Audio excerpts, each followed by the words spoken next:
We met through a mutual friend, Jason. He wasn't the kind of man who turned heads. No flashy car, no designer labels. Just a quiet guy who held doors open, remembered little things he said, and genuinely listened. Honestly, I almost didn't show up to our first date. The night before, he'd sent a message. Looking forward to tomorrow. Let me know if you need to reschedule. It was polite, simple, pressure-free. I rolled my eyes, thinking, too nice, and tossed my phone aside. Still, I went. We met at a cozy Italian restaurant he had thoughtfully booked. I arrived wearing heels I regretted and expecting little more than a decent meal and dull conversation. But Jason surprised me. He asked meaningful questions. He didn't talk over me.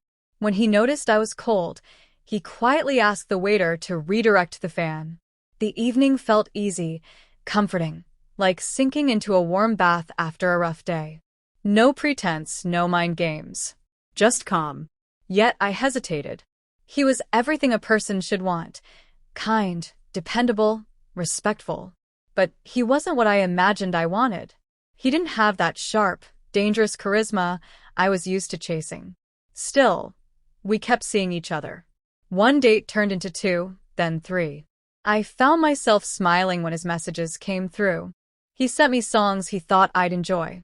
Remembered exactly how I took my coffee. Extra cream, no sugar. But a part of me stayed guarded.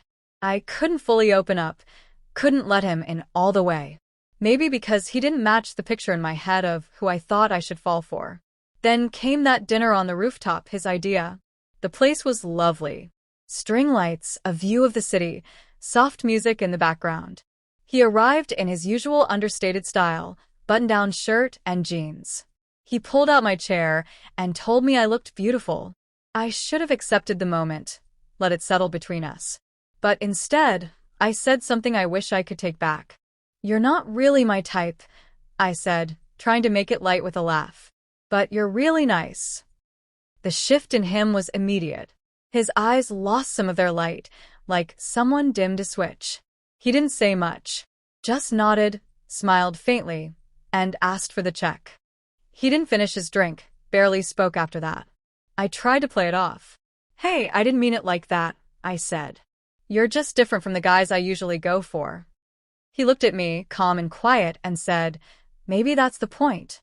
He reached into his wallet, paid the bill, got up, and walked away.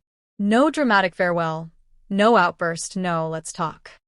Just silence, and the soft sound of his half-finished glass meeting the table. I stayed seated, confused and slightly embarrassed, but mostly in shock. I didn't go after him. I told myself he was making a big deal out of nothing, being overly sensitive. But when I got home that night and checked my phone, no messages, no social media connection, blocked everywhere, it hit me. Like I'd been erased. Maybe I didn't matter to him. Or maybe I mattered too much. The days that followed weren't what I expected. I thought I'd move on quickly, meet someone more my type. Sharp features, guarded emotions. But instead, my mind kept circling back to that dinner. The moment he left.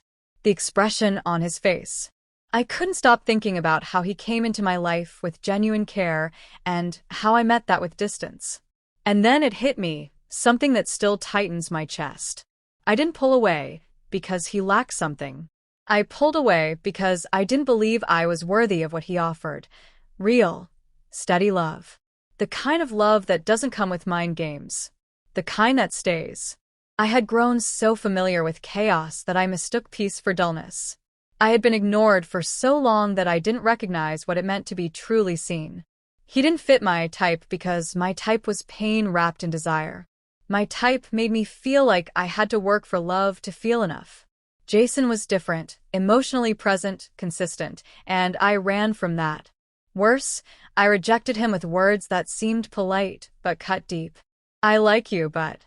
Weeks later, I spotted him from afar. He was walking with someone else. She was laughing, and he looked content. I lingered at the crosswalk, pretending to check my phone. He didn't notice me. Or maybe he did, and chose not to care. That moment hit me harder than I expected, because I knew she was probably getting the side of him I couldn't accept. I thought about reaching out to him, apologizing, trying to explain. But what could I say? I spoke my truth, and he believed me. And maybe that's the most painful part. Not that he left, but that he trusted what I said. Words do matter. Even the gentle ones, especially those. I lost someone good that night. Not because he wasn't enough, but because I didn't recognize enough when it was standing right in front of me. And he walked away with quiet dignity. Not out of indifference, but because he finally realized what he deserved. I didn't just lose him. I taught him to go. And now he's gone.